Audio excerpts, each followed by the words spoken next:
BJP அஜெண்டால Ramar கோயில் கட்டணும், நாடு முழுவதும் 3000 பள்ளிவாசலை இடிக்கணும், பொது சிவில் சட்டத்தை கொண்டு வரணும், முத்தலாக் சட்டத்தை கொண்டு வரணும், காஷ்மீர் சட்டத்தை ரத்து செய்யணும், சிஏ கொண்டு வரணும். இதுதான் அவங்களுடைய அஜெண்டா. நடத்தி கொண்டே இருக்கிறார்கள், நடத்திட்டு இருக்காங்க. வருகிறது இதை என்ன செய்யறாங்க? இங்க இருக்கக்கூடிய பாசிஸ் கொண்ட ஹெச் ராஜா பிறகு எதற்காக இந்த சட்டத்தை இந்த திருத்தத்தை பொறுத்த ஏன் இதன் மூலமாக ஒன்றிய அரசாங்கத்துக்கு கிடைக்கப்பெறுகின்ற பலன்கள் என்ன பலன் அப்படின்னாக்க, இந்த வக்ஃப் போர்டு சொத்து இருக்குங்க இல்லையா, நாடு முழுவதும் பார்த்தீங்கன்னா 8.25 லட்சம் சொத்துக்கள், அசையா சொத்துக்கள் இருக்கிறது. அசையும் சொத்துக்கள் சுமார் 16,500 சொத்துக்கள் இருக்கிறது. அதிகபட்சமாக ஊபியிலும் பஞ்சாபிலும் மேற்கு வங்கத்திலும் தமிழகத்திலும் இப்படி வரிசையாக சொத்துக்கள் இருக்கிறது. இந்த சொத்துக்கள் எல்லாம் எப்படி கொடுக்கப்பட்டது நம்முடைய முன்னோர்கள் என்று சொன்னால், ஒரு பள்ளிவாசல் இருக்கும். பள்ளிவாசலில் ஜமாத்துக்கு உட்பட்ட ஒரு நபர் இருக்கிறார் என்றால் என்ன செய்வார்னா, இந்த நிலத்தை நீங்கள் பள்ளிவாசலுக்கு வச்சிங்கன்னு சொல்லுவார். இந்த நிலத்திலிருந்து கிடைக்கக்கூடிய வருமானத்தை பள்ளிவாசலுக்கு பயன்படுத்திங்க, நீங்கள் நிர்வாகம் பண்ணிங்கன்னு சொல்லுவாங்க. அந்த பள்ளிவாசல் உட்பட்ட இடத்துல நான் இருக்கிறேன்னாக்கா, எனக்கு 2 வீடு இருக்குன்னு வச்சுக்கோங்க. நான் மரணிக்கும் போதோ என்ன செய்வேன்னா, இந்த 2 வீடை பள்ளிவாசல் கொடுத்துருப்பாங்க. இது போய் முறையாக பத்திரப்பதிவெல்லாம் ஆகாது, வாய்மொழியாக ஜமாத்தார் இடத்தில் சொல்லிவிடுவார்கள். இப்படி பார்த்தீங்க அப்படின்னா பள்ளிவாசலுக்கு இடம் கொடுத்துருப்பாங்க. இந்த இடம் பத்திரப்பதிவெல்லாம் இருக்காது. பத்திரப்பதிவுங்கிறது நீங்கள் சுதந்திரம் அடைந்ததுக்கு பிறகு தான் பத்திர ஒழுங்குமுறையே வருது, சிட்டா பட்டாங்கள்லாம் வருது. அதற்கு முன்பெல்லாம் வாய்மொழியாக உயில் மாதிரி எழுதி கொடுப்பது அல்லது வாய்மொழியாக கொடுப்பது இப்படித்தான் இருக்கும். இப்படித்தான் எங்களுடைய முன்னோர்கள் இந்த சொத்துக்களை கொடுத்தார்கள். இதற்கு எந்த ஆதாரமும் கிடையாது. அதற்கு பிறகு சுதந்திரம் பெற்ற பிறகு இருக்கக்கூடிய பள்ளிவாசலுக்கு டாக்குமெண்ட்டுகள்லாம் இருக்கும். இப்போ உதாரணத்துக்கு பார்த்தீங்க அப்படின்னா, ஊபியில் 1,30,000 சொத்துக்கள் இருக்குது வக்ஃப் போர்டு சொத்துக்களுக்கு. இந்த வக்ஃப் போர்டு சொத்து இருக்கு இல்லையா, இப்போ 1,30,000 சொத்துக்கள் ஏக்கர் அளவில் எப்படி சொத்துக்கள் எண்ணிக்கையில் சொல்கிறேன். எண்ணிக்கையில் இப்போ ஒரு 10 ஏக்கர் நிலம் கொண்டது ஒரு சொத்தாக வச்சுக்கோங்களேன். அது மாதிரி 1,30,000 சொத்துக்கள் அங்கே மட்டும் இருக்குது. இப்போ எண்ணிக்கையில் பார்க்கும்போது நிறைய இருக்குது. இப்போ இந்த சட்டத்தை இவங்க கொண்டு வந்திருக்காங்க இல்லையா, ஒன்றிய அரசாங்கம் இரவோடு இரவாக, நாடு சுதந்திரம் பெற்ற ஒரு நாட்டில் இரவோடு இரவாக ஒரு சட்டம் இயற்றப்பட்டது என்பது இதுதான் முதல் முறை. இப்படி இந்த சட்டத்தை கொண்டு வந்திருக்காங்களே, இந்த சட்டத்தில் என்ன திருத்தத்தின் ஒரு முக்கிய பகுதியை மட்டும் நான் சொல்கிறேன். நீங்கள் கேட்ட கேள்வியில் அதில் பதில் இருக்கிறது. என்ன அப்படின்னா, ஒரு போர்ட்டலை வெளியிட்டிருக்கிறாங்க. அந்த போர்ட்டலில் வெப்சைட்டில் என்ன செய்யணும், எங்கெல்லாம் உங்களுக்கு வக்ஃப் சொத்து இருக்கோ அதை நீங்கள் பத்திரத்தோடு என்ன உங்கள்கிட்ட ஆதாரம் இருக்கிறதோ, சான்றிதழ் இருக்கிறதோ, அதையோடு நீங்கள் என்ன ஸ்கேன் பண்ணி அதை நீங்கள் பதிவு செய்திடணும்.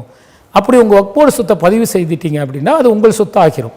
அப்படி உங்களிடத்தில் எந்தவித ஆவணங்களோ இல்லை என்று சொன்னால் அது பிரச்சனைக்குரிய சொத்தாக மாற்றப்பட்டுவிடும் என்று சொல்லியிருக்கிறார்கள்.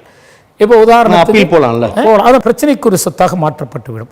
அப்போ அந்த பிரச்சனைக்குரிய சொத்துக்கு தீர்வு யார் சொல்லுவா அப்படின்னா, மாவட்ட ஆட்சியர் சொல்லுவார் அப்படின்னு திருத்தத்தை பண்ணியிருக்கிறாங்க.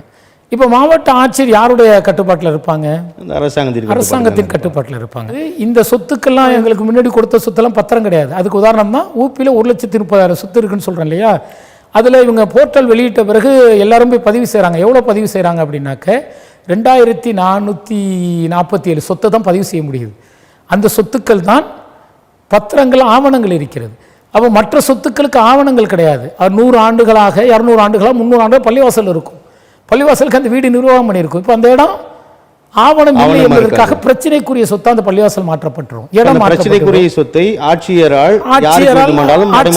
பிரச்சனைக்குரிய சொத்தா போய் அது விவாதிக்கப்பட்டு ஆட்சியர் என்ன முடிவு எடுக்கிறாரோ அங்குதான் அது அவர்களுக்குரியது அப்படின்னு கொண்டு வந்துட்டாங்க. ஒரு பாதிப்பு இதுல இருந்து என்ன ஆகிறது, அந்த மாவட்ட ஆட்சியர் தன்னிச்சையாக முஜிபுர் ரஹ்மான் சொத்தை எடுத்து கிறிஸ்தவதாஸ் கொடுத்து விட முடியுமான்னு கேட்கிறேன். இல்ல, அது பிரச்சனைக்குரிய சொத்தா அரசாங்க சொத்தாக மாற்றி விட முடியும். இப்போ எனக்கும் உங்களுக்கும் பிரச்சனை வருது, ஏன் வக்ஃப் சொத்துங்கிறேன், நீ அரசாங்கம் வக்ஃப் சொத்து இல்லைங்கிறீங்க. இப்போ மாவட்ட ஆட்சியர் நடுநிலையாக இருந்து இல்லைங்க இது உங்கள்கிட்ட எந்த ஆவணமும் இல்லை, இது அரசாங்கத்துக்குரியதுன்னு சொன்னார்னா அரசாங்க சொத்தை அது மாற்றப்பட்டு விடும். அவர் எது வேண்டும் அப்படி பார்த்தீங்கன்னாக்க நாட்டில் இருக்கக்கூடிய 8.25 லட்சம் சொத்துக்களில் 60% சொத்துக்கள் நம்ம ஆவணம் இல்லாமல் இருக்குது, கைவிட்டு போயிடும். பிரச்சனைக்குரிய 10% சொத்துக்கள் வழக்காடுல நீதிமன்றத்தில் இருக்குது. அப்போ இந்த சொத்துக்கள்லாம் போயிடும். இதை தான் ராசா கடுமையாக பள்ளிவாசல் இருக்கலாம், இல்லங்கள் இருக்கலாம், கல்லூரிகள் இருக்கலாம், எல்லாம் இருக்கலாம். இது மட்டும் இல்லாமல் இந்த பாதகம் மட்டும் செய்யலை. வக்ஃப் போர்டு சொத்தில் ஒருத்தர் 12 வருஷம் இருந்துட்டால் அந்த சொத்தை அவருக்கு உரிமை கொண்டாடுவதற்கு அதிகாரம் இருக்கிறது அப்படின்னு திருத்தம் கொண்டு வந்திருக்கிறான். இன்னைக்கு அம்பானியோட பங்களா இன்னைக்கு வக்ஃப் போர்டு இடத்துல தான் இருக்குது. இப்படி பல இடங்கள், அம்பானியை மட்டும் சொல்லலை, அரசாங்கத்தின் பல நிறுவனங்கள் கூட வக்ஃப் போர்டு நிலங்கள் இருக்கிறது. அப்போ இது அபகரிக்கக்கூடிய நோக்கத்தில் தான் இவர்கள் இதை செய்திருக்கிறார்கள். நீங்கள் பிஜேபி அஜெண்டாவில் பார்த்தீங்கன்னாக்க ராமர் கோயில் கட்டணும், நாடு முழுவதும் 3000 பள்ளிவாசலை இடிக்கணும், பொது சிவில் சட்டத்தை கொண்டு வரணும், அடுத்து முத்தலாக் சட்டத்தை கொண்டு வரணும், காஷ்மீர் சட்டத்தை ரத்து செய்யணும், சிஏ கொண்டு வரணும். இதுதான் அவங்களுடைய அஜெண்டா. இதுல இது எப்போ வந்து ஒவ்வொன்றாக நடத்தி கொண்டே இருக்கிறார்கள். நடத்திட்டு இருக்காங்க. இது எப்போ வருது அப்படின்னா, இந்த சொத்தை பாதுகாப்பதற்கு சில நல்ல வக்பு வாரிய தலைவர்கள் வருகிறார்கள். இந்த வக்பு சொத்தை பல இடங்களில் ஆக்கிரமிப்பு பண்ணி வச்சிருப்பாங்க. அதை என்ன செய்வாங்கன்னா, வக்பு வாரியத்துக்கு உதாரணத்துக்கு பார்த்தீங்கன்னாக்கா, கீழக்கரையிலிருந்து அப்துல் ரஹ்மான் நவாஸ்கனிக்கு முன்பாக அவர் வந்து வக்பு வாரிய தலைவராக இருந்தார். அப்போதான் இந்த பிரச்சனை பெரிய செய்தியாக மாறுகிறது. அவர் என்ன செய்யறாரு அப்படின்னா, வக்போர்டு சொத்து எந்தென்ன சர்வே நம்பர் இருக்கோ அந்த சர்வே நம்பர்லாம் கொடுத்து சார் பதிவாளர்களை கொடுத்து என்ன செய்யறாரு, இதெல்லாம் வக்பு சொத்து, இதை வாங்கவோ விற்கவோ கூடாது என்று அவர் வந்து அப்ஜெக்ஷன் தெரிவிக்கிறார். அப்போதான் பார்த்தீங்கன்னா, திருச்சி பக்கத்தில் திருச்செந்தூர்னு ஒரு ஊர் இருக்கு, அந்த ஊரில் வந்து ஒரு கோயில் இருப்பதாக வருகிறது. இதே என்ன செய்யறாங்க, இங்க இருக்கக்கூடிய பாசிஸ்டரை கொண்ட ஹெச் ராஜா அந்த கோயில் விவகாரம் தான் மீண்டும் இதை தான் என்ன செய்யறாங்கன்னா, அமித்ஷாவோட கவனத்துக்கு கொண்டு சென்று இந்த மாதிரி கோயில் சொத்தை வந்து வக்போர்டு சொத்துன்னு சொல்றாங்கன்னு சொன்னா, அப்பதான் அவர் என்ன செய்கிறார், ஆய்வு செய்கிறார் நாடு முழுவதும் எவ்வளவு சொத்து இருக்குன்ட்டு. என்னடா, இந்திய ரயில்வே துறைக்கு பிறகு, இந்திய பாதுகாப்பு துறைக்கு பிறகு இந்திய நாட்டில் அதிக சொத்துள்ள ஒரு வாரியம் வக்போர்டு நிறுவனம். இந்த நிலங்கள் எல்லாம் என்ன இருக்கு, இது அபகரிப்பதற்கு என்ன வழிங்கிறத திட்டமிட்டுத்தான் இன்றைக்கு இந்த அரசாங்கம் இப்படிப்பட்ட திருத்தங்களை கொண்டு வந்திருக்கிறார்கள். நாடாளுமன்ற கூட்டுக்குழு வச்சாங்க.